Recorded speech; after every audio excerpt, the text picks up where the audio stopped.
Distinguidas damas y caballeros conectados en forma virtual a la plataforma del Jurado Nacional de Elecciones, reciban el saludo cordial a nombre del magíster Jorge Luis Salas Arenas, presidente del Jurado Nacional de Elecciones, y del doctor José Pérez Duarte, director de la Escuela Electoral y de Gobernabilidad del Supremo Organismo Electoral Jurisdiccional del Perú. Los martes electorales son espacios de reflexión que propician que los participantes amplíen y fortalezcan conocimientos en diferentes materias relacionadas a la democracia y gobernabilidad, entre otros. Hoy, nuevamente estamos reunidos para participar del quinto módulo de los martes electorales. En esta fecha se desarrollará sobre el rol de los observadores electorales en los procesos electorales. Como es de conocimiento, la presencia de los observadores electorales que representan a diversos organismos internacionales promueve la confianza de los electores al sufragar y permite valorar la legitimidad del proceso electoral y sus resultados, dada su independencia, su imparcialidad y objetividad durante los comicios, cautelando el pleno ejercicio de los derechos políticos de la ciudadanía en general. El día de hoy contamos con la presencia del abogado Iván Cris Lanegra Quispe, quien es abogado y politólogo por la Pontificia Universidad Católica del Perú, y se ha desempeñado como catedrático en esta casa de estudios, así como en la Universidad del Pacífico. Además, ha sido viceministro de Interculturalidad y adjunto para la Defensoría del Pueblo, para el Medio Ambiente, Servicios Públicos y Pueblos Indígenas. Actualmente se desempeña como secretario general de la Asociación Civil Transparencia. Entonces, vamos a dejar en el uso de la palabra para su exposición al doctor Iván Cris Lanegra Quispe. Bienvenido, doctor Iván. Muchas gracias, estimado Carlos. Y en primer lugar, un agradecimiento muy especial a la escuela por esta invitación y la oportunidad de estar aquí con ustedes esta noche para conversar sobre un tema muy puntual, pero al mismo tiempo muy importante, que es una de las garantías de un proceso electoral, el tema de los observadores. Y además, en estas últimas semanas hemos sido muy mencionados todos los que dedicamos a esta tarea por el rol que cumplimos al momento de verificar las condiciones bajo las cuales se hacen las elecciones en el país. Así que voy a empezar compartiendo una breve presentación en la cual me va a servir para poder mostrarles algunos elementos básicos de lo que implica el tema de la observación electoral. Eh, Empecemos por lo más básico, que es el marco legal. Es decir, la observación electoral es una actividad que está prevista en la Ley Orgánica de Elecciones. En los artículos 336 al 340 desarrolla con detalle las características básicas de lo que implica la observación electoral. Esto es un tema muy importante porque no es un asunto, digamos, accesorio, sino es parte de las garantías que la propia ley establece pueden ayudar a tener confianza en las elecciones.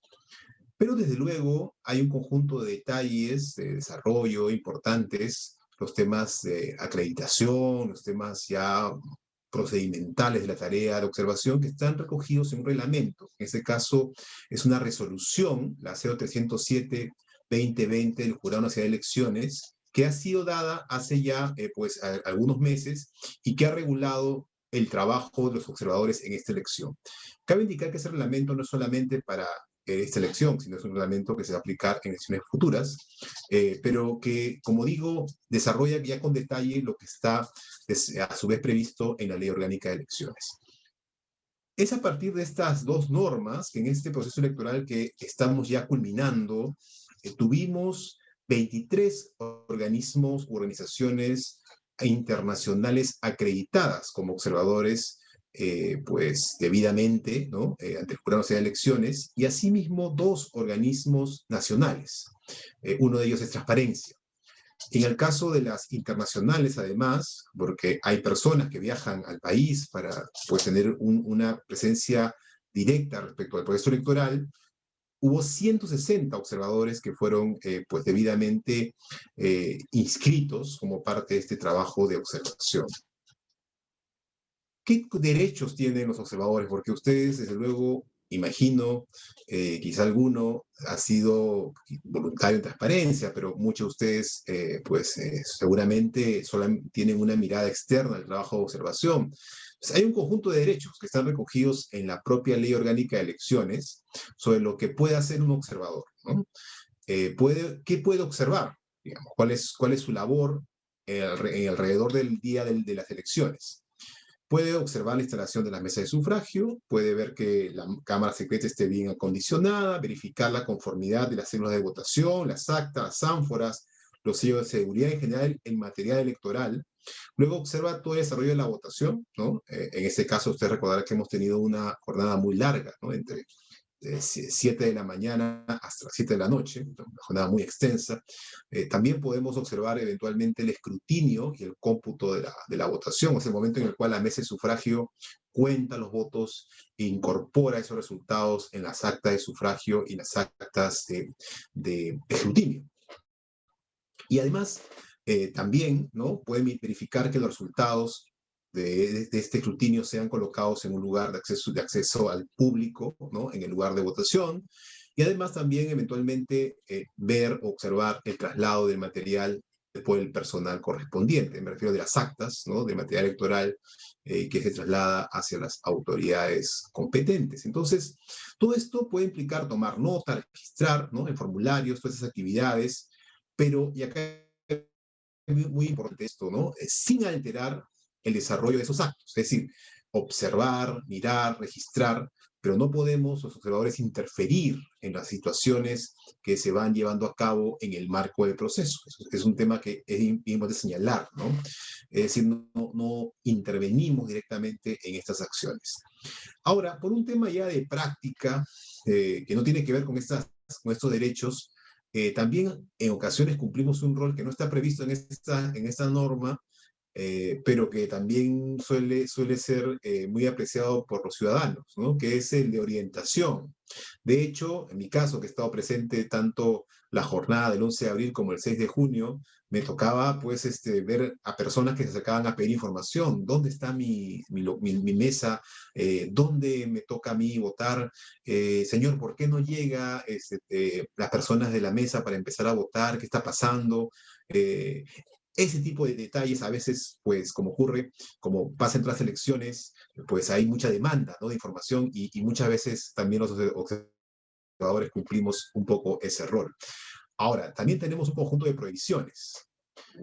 Es decir, la ley es muy clara respecto a las cosas que no podemos hacer observadores. No podemos sustituir, obstaculizar a autoridades electorales en ejercer sus funciones, realizar actos que directamente puedan interferir en el desarrollo del proceso electoral. Eso está en línea con lo que acabo de mencionar hace unos instantes. No podemos hacer proselitismo de ningún tipo, manifestarnos a favor o en contra de algún candidato o agrupación política. No podemos ofender, difamar, calumniar a las autoridades electorales, ¿no?, ni a las agrupaciones políticas o a sus candidatos. Ni tampoco, esto es muy importante, podemos declarar el triunfo de una agrupación política o candidato alguno. Eso no es nuestra función, es una función que corresponde a las autoridades electorales, no a los observadores. Y además tampoco podemos dirigirnos al Jurado Nacional de Elecciones, a los funcionarios del Jurado Nacional de Elecciones, solicitando información o entrega de documentos oficiales. Los documentos oficiales son de ellos, no podemos pues, pedir eso. Esto desde luego es independiente del acceso a la información pública, ¿no? Es decir, la información que es de acceso público, eso sí, desde luego podemos solicitar esa información. Pero documentos oficiales que son del jurado, eso es un tema que solamente tiene el jurado y manejan las autoridades correspondientes. Entonces, ese es el marco legal básico. Eso es lo que nos permite a los observadores internacionales y nacionales trabajar. Y aquí viene otro tema, ¿no? Estos observadores, ¿cuándo se acreditan? ¿Cuándo lo hacen? La ley no señala eso, lo señala el reglamento, y establece que eso ocurre desde el momento en que se convocan las elecciones hasta 15 días antes de la elección. En este caso, el jurado estableció que esa elección se refería al 11 de abril, ¿no? Entonces, 15 días antes podía uno acreditarse como observador. Y efectivamente eso ha ocurrido, ¿no? En el caso de transparencia, nosotros nos acreditamos en noviembre del año pasado, ¿no? Lo hicimos con mucho tiempo de anticipación, porque evidentemente todo el trabajo de preparación de una observación, pues, demora, ¿no? No es un tema sencillo, que hay que organizar, planificar todo el trabajo. Entonces, yo quisiera ahora pasar a mostrarles un pequeño video que espero pueda servir para poder explicar exactamente las tareas, ¿no?, que tenemos nosotros como observadores, ¿no? Creo que eso podría ser muy útil. Deme un segundo para pasar al video, por favor. Un segundo. Muy bien. Transparencia trabaja por el fortalecimiento de la democracia en el Perú. Cuenta con observadores y observadoras a nivel nacional. Puedes identificarlos por el mandil, la credencial o su ficha de observación. Además, cuentan con su equipo de protección personal y cumplen con estrictos protocolos de sanidad. Un frasco de alcohol, una mascarilla y un protector facial. ¿Cómo coordina el equipo de observación electoral? El equipo está conformado por observador u observadora presencial.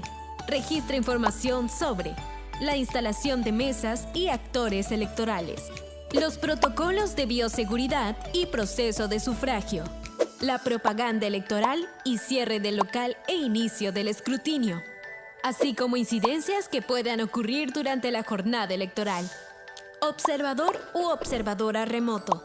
Sistematiza la información recibida por los observadores presenciales. Observador u observadora remoto de asistencia. Es quien apoya al coordinador o coordinadora en la comunicación con el equipo de observación. Coordinador o coordinadora. Es aquella persona que se comunica con el equipo central y coordina con los observadores presenciales y remotos. Equipo central. Hace seguimiento a la información reportada por los observadores u observadoras. La labor del observador es muy importante debido a que se emiten reportes que son difundidos a la ciudadanía y a la prensa. Recuerda, si quieres ser parte de la observación electoral, debes ser mayor de 16 años para hacer observación remota o mayor de 18 años para hacer observación presencial.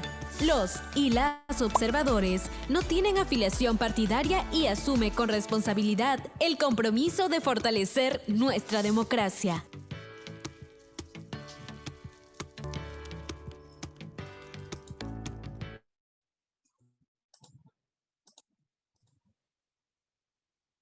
Muy bien, entonces como habrán observado, la labor de observación electoral es una que se desarrolla pues como parte de un proceso de una organización que se organiza y se prepara con mucho tiempo, ¿no? Y esto es algo que hace transparencia ya hace muchos años, desde 1995, que fue nuestro primer trabajo de observación, hasta la fecha, ¿no? Son 7 elecciones generales en donde transparencia ha estado presente.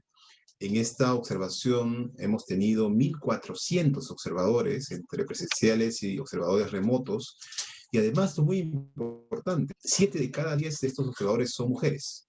Y esto es pues, una muestra de la presencia e importancia de la labor femenina en el trabajo de observación en transparencia, ¿no?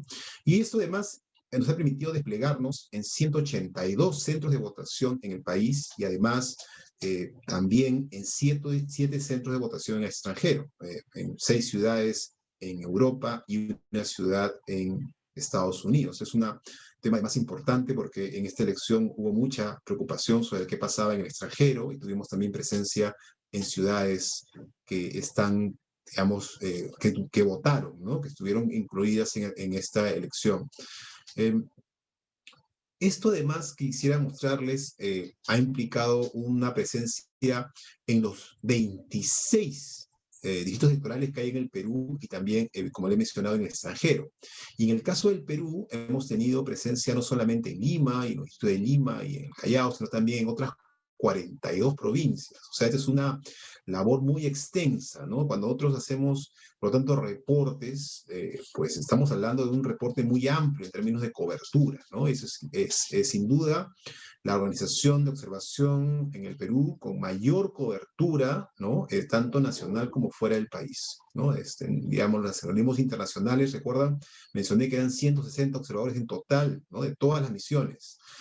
Transparencia solo ¿no? Tiene pues 800 movilizados en todo el país y en el extranjero presencialmente, sin contar a los que se trabajan de manera remota. Entonces un esfuerzo bien grande y además de voluntarios y voluntarios. O sea, son personas que dedican pues, su día domingo de la elección a ayudarnos en esta labor y nuevamente desde aquí aprovecho para agradecerles a todas, a todos por ese esfuerzo, ¿no? Que es sin duda significativo.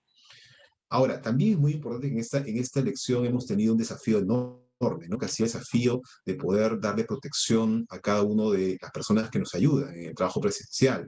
Y por eso le remitimos a cada persona, como parte del equipo, ¿no? Básico para ayudarnos en esa tarea, un kit de protección personal, ¿no? Que era uno para cada uno de los días de trabajo, o sea, uno para el día 11 de abril, otro para el día 6 de junio. Y aquí también hay que indicar una cosa, ¿no? Que fue un cambio importante en esta observación. Eh, redujimos el tiempo, no, reducimos, perdón, el tiempo una reducción del tiempo de observación en presencial, para que el tiempo fuera más corto, no más de 4 horas, ¿no? Una cosa digamos, limitada, ¿con qué objetivo? ¿No? Con el objetivo de que nadie se quedara, digamos, en un local obligándose a quitarse la mascarilla para almorzar o para tomar, ¿no? Algún alimento, sino que fuera un espacio más corto que permitiera que la persona estuviera durante todo el periodo siempre protegido, protegida, y de esa manera reducir cualquier tipo de riesgo vinculado con el tema sanitario. Además, hay que recordar que para esta elección hubo protocolos específicos en materia sanitaria para observadores producidos por la OMS, o sea que digamos, todo eso estuvo muy, muy bien cubierto. Y luego cada persona recibía una ficha, ¿no? Una ficha de observación, dependiendo del horario que tocaba, tenía cierta información que llenar, y esto está vinculado con lo que han visto en el video, ¿no? Elementos vinculados con la mesa, con la señalización de los locales, donde recogíamos además temas vinculados con bioseguridad.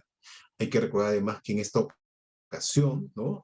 También el jurado nos pidió como parte de todo este proceso que también incluyéramos referencias a los temas de bioseguridad, además temas del sufragio mismo, ¿no? Que estuviera todo el material presente, que estuviera todos los elementos presentes, que no hubiera ningún tipo de problema o situación, digamos, al momento de desarrollar la elección, la propaganda electoral y desde luego también el cierre del local e inicio del escrutinio, ¿no? A ver cómo empezaba ese proceso, si hubo algún tipo de incidencia, si tuvo algún tema con los miembros de mesa, digamos, todos los elementos básicos para garantizar de que ese día la jornada se desarrollara con normalidad.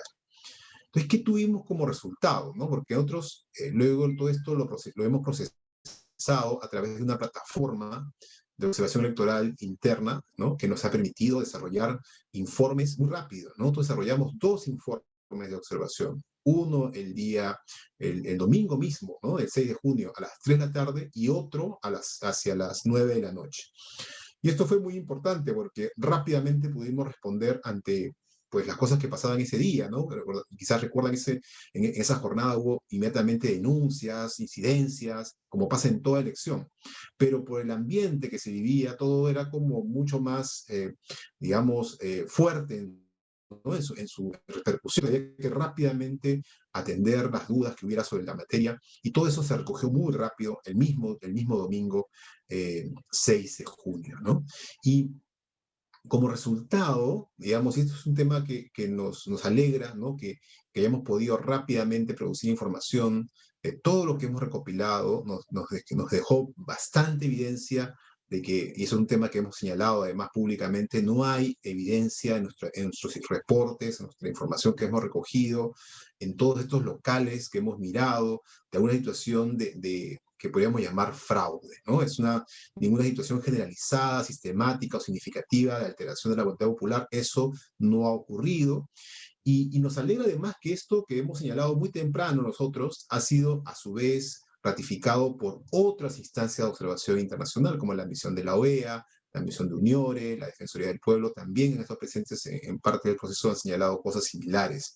Y esto sin duda es un punto muy importante. Esto es, desde luego, el trabajo de campo, es decir, la presencia física de los observadores en los locales de votación. esto es independiente de las labores de análisis e información que se han hecho posteriormente, ¿no? Que eso ya es un trabajo que también creo que es muy sólido, como por ejemplo cosas que ha publicado Ipsos recientemente, en donde ratifica, ¿no? La solidez de las conclusiones respecto de que las elecciones han sido pues normales, desarrolladas con absoluta normalidad. Esto es, pues, el trabajo que hace Transparencia, un trabajo que hacemos, como digo, desde 1995, fuimos fundados en el año anterior, 94, pero es algo que hacemos siempre con mucho aprecio por el país, con mucho compromiso con la democracia, y esperamos seguir haciéndolo. Y si alguno de ustedes pues, está interesado en ayudar en esta tarea, ya vienen elecciones el próximo año, tenemos elecciones subnacionales, así que habrá otra nueva oportunidad para poder colaborar, contribuir en las tareas de observación. Muchísimas gracias por estos minutos. Espero que haya sido información útil y más bien regreso ahí la palabra a Carlos para recoger quizá alguna inquietud, alguna duda que tuvieran ustedes. Muchas gracias. Bien, muchísimas gracias, doctor Iván, por sus importantes apreciaciones sobre la presencia y participación de los observadores nacionales e internacionales. Hay alguna inquietud que señala y dice, ¿quién financia la presencia de los observadores nacionales e internacionales? Sí, es una muy buena pregunta. Es un tema que, además, hay que decirlo, es muy transparente también, ¿no? Porque tanto Transparencia como otras instituciones tienen que hacer al momento de acreditarse, explicar cuál va a ser la fuente de su presupuesto, es decir, cómo está financiado su presupuesto. En el caso de Transparencia, debemos agradecer muchísimo a la organización PAN para el Mundo, una organización internacional de cooperación, que ellos han sido quienes nos han financiado, ¿no? El trabajo de observación en esta ocasión. Y no solamente la observación, también trabajos previos vinculados con las tareas de información, que es un tema adicional que hay de transparencia, ¿no? La parte de educación ciudadana. No sé si que alguno de ustedes quizá haya escuchado hablar de nuestras plataformas Decide Bien, ¿no? Toda esta campaña que hicimos, todo eso fue financiado con fondos de PAN para el Mundo.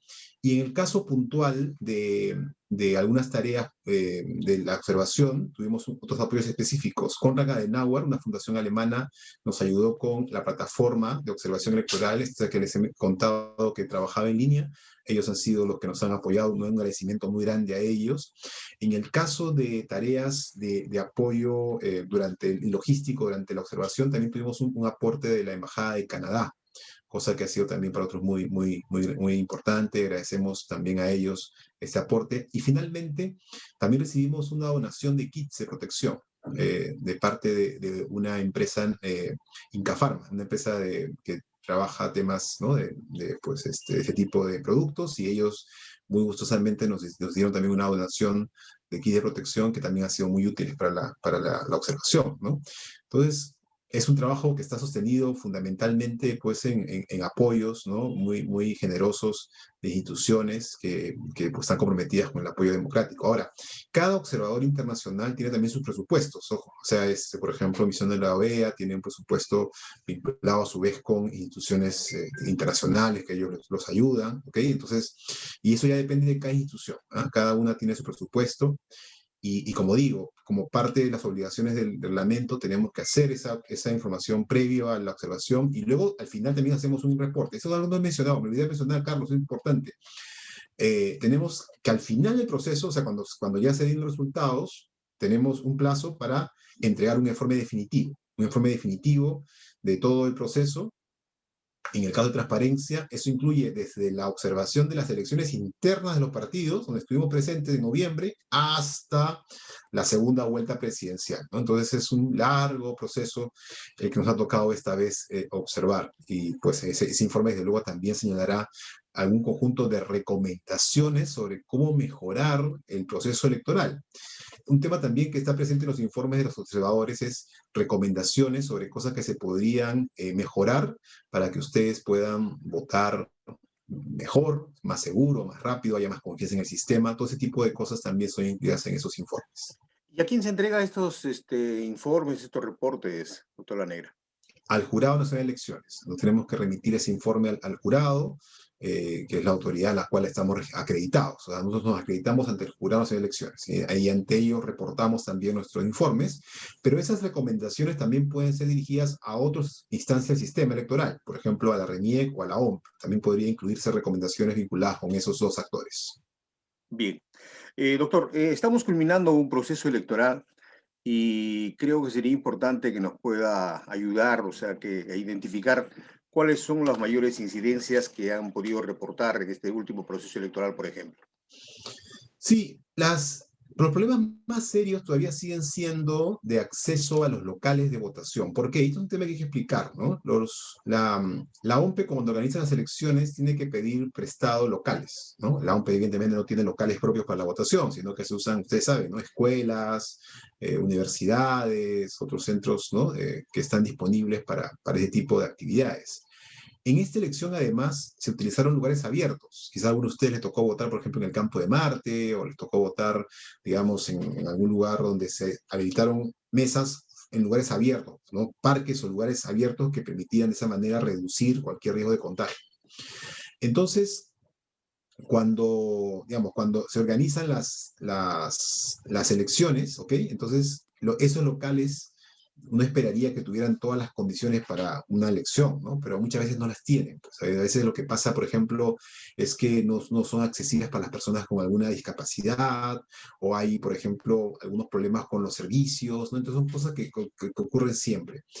Es bien difícil cambiar eso si no cambiamos la infraestructura educativa, ¿no? Es decir, si no mejoramos la infraestructura educativa, no se puede hacer solamente para elecciones. Pero ahí tenemos un tema pendiente.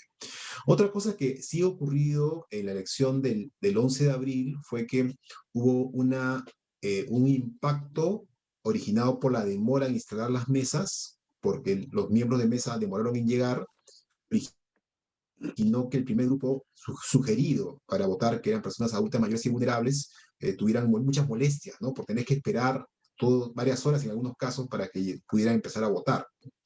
Eso se corrigió, y eso de hecho eso fue un tema que se recomendó, ¿no? Después de la elección de primera vuelta y la elección parlamentaria y la de Parlamento Andino, se hizo la recomendación de que mejor ese horario fuera un horario más tardío, ¿no? Para que no tuvieran ese problema, y eso ocurrió, y es un tema que sin duda es una mejora que pasó en esta elección.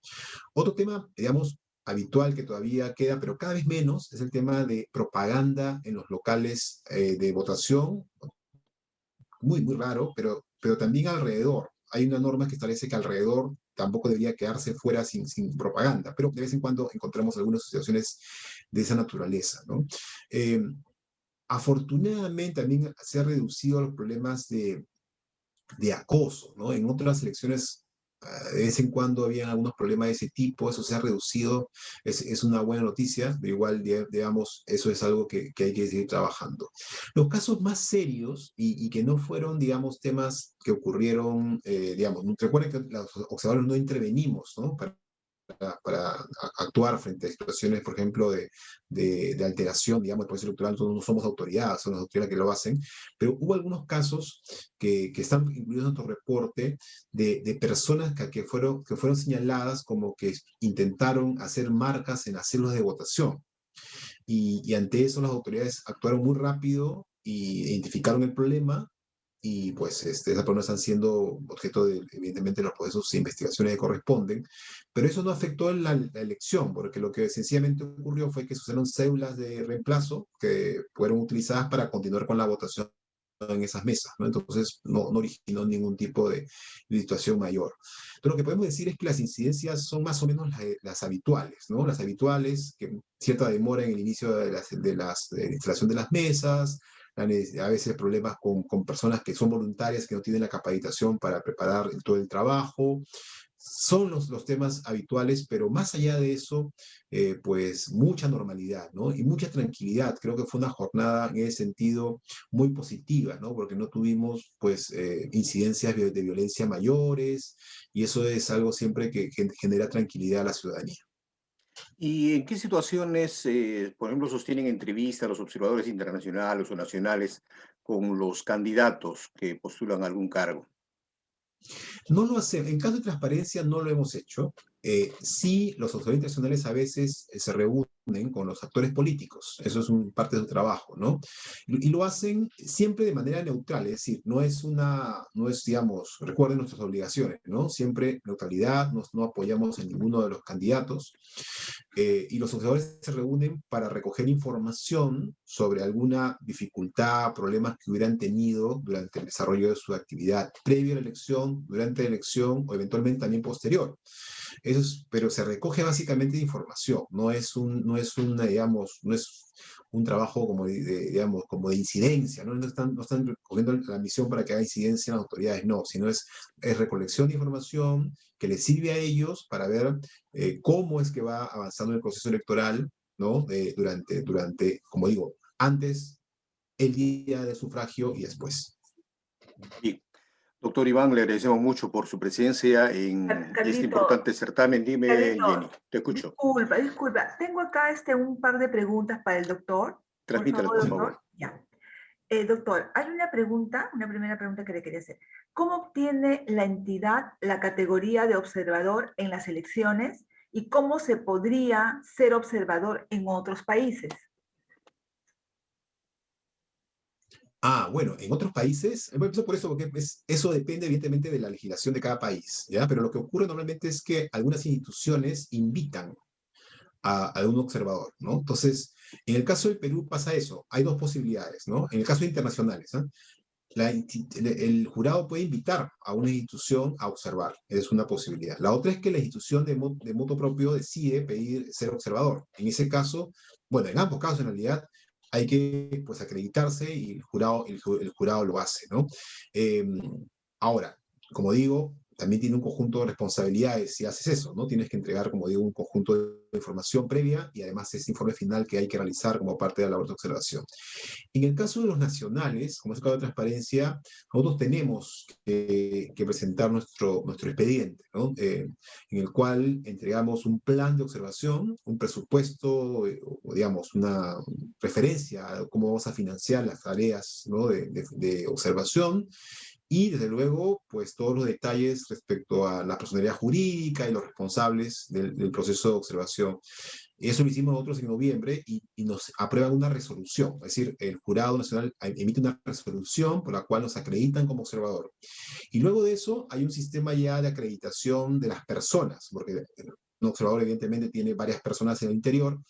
Tenemos que señalar los nombres concretos de las personas que hacen observación y ellos hacen este sistema en línea que tiene el jurado. El jurado tiene una plataforma que es a donde uno acude para poder hacer ya inscripción individual, ¿no?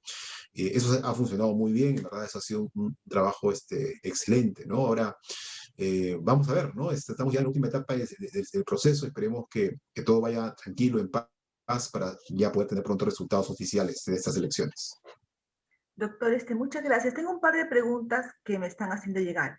Sí. La siguiente. ¿Hay un observador de transparencia por cada local de votación?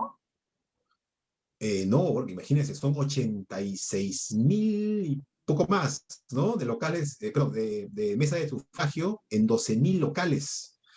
Claro, para poder observar un número tan grande de 12.000 locales tendríamos que tener más o menos unos 50.000 voluntarios, ¿no? Evidentemente eso no está dentro de las capacidades, digamos, de una organización. Lo que hace la organización simplemente es hacer una selección de mesas, o sea, de todos, de locales de votación, un porcentaje, ¿no? En este caso de los 12.000, nosotros hemos ido a 189. Entonces, eso es un tema, pues, que depende básicamente de recursos, ¿no? Ahora, nos encantaría, pues, poder hacer mucho más, ¿no? Pero eso también depende de los recursos que se puedan obtener para poder hacer esto. Es justamente la pregunta que se hizo hace un rato, ¿no? ¿Cómo nos financiamos? Bueno, nos financian una cantidad. Evidentemente, si queremos ir más allá, necesitamos más recursos. Sin embargo, los reportes de transparencia con esos elementos que he mencionado son bastante, pues, digamos, amplios, ¿no? Porque ese número que estoy mencionando es un número muy, muy alto en comparación, digamos, con lo que hacen otras entidades de observación, ¿no? Y solamente como referencia última, sí nos permite cubrir un número muy alto de provincias, ¿no? Eso sí es importante, ¿no? Porque eso quiere decir de que no es una presencia solamente en Lima, sino, pues, prácticamente estamos hablando, ¿no? De todos los departamentos y un número de provincias suficiente como para tener una muestra importante de lo que pasa en el país. Gracias, doctor. La siguiente y última pregunta. Aparte de la edad, ¿hacen otro filtro para formar como observadores? Por ejemplo, no estar afiliado en el ROC. Sí, ese es un filtro obligatorio. No pueden estar en el registro. Desde luego, siempre pueden haber algunas fallas, ¿no? Porque a veces personas que tienen alguna militancia, pero no están en ese registro, ¿no? Pero sí, o sea, en principio es un filtro que hacemos. Eh, Ahora, también, desde luego, en esta elección hemos hecho otro filtro, que es para actividades presenciales, no hemos incluido a personas del grupo de riesgo. Precisamente para reducir, ¿no? Cualquier posibilidad de infiltración que fuera muy riesgosa para la persona que hace observación, ¿no? Ahí sí hemos hecho ese filtro y hemos preferido en esta ocasión gente más joven, ¿no? Para las actividades presenciales, precisamente por el tema de, como digo, de los grupos de riesgo. Ya, doctor, muchas gracias. Carlitos, ya está. Gracias. Bien, muchísimas gracias, Jenny. Queremos agradecerle al doctor Iván La Negra Quispe por su participación en el desarrollo del tema del rol de los observadores electorales en los procesos electorales. A todos los amigos que han estado conectados a esta plataforma del Jurado Nacional de Elecciones, les decimos muchas gracias y tengan ustedes muy buenas noches. Buenas noches, doctor La Negra. Hasta Muchas gracias. pronto. Gracias. Adiós, hasta pronto. Gracias, doctor. Buenas noches. Muy amable. Muchas gracias, doctor.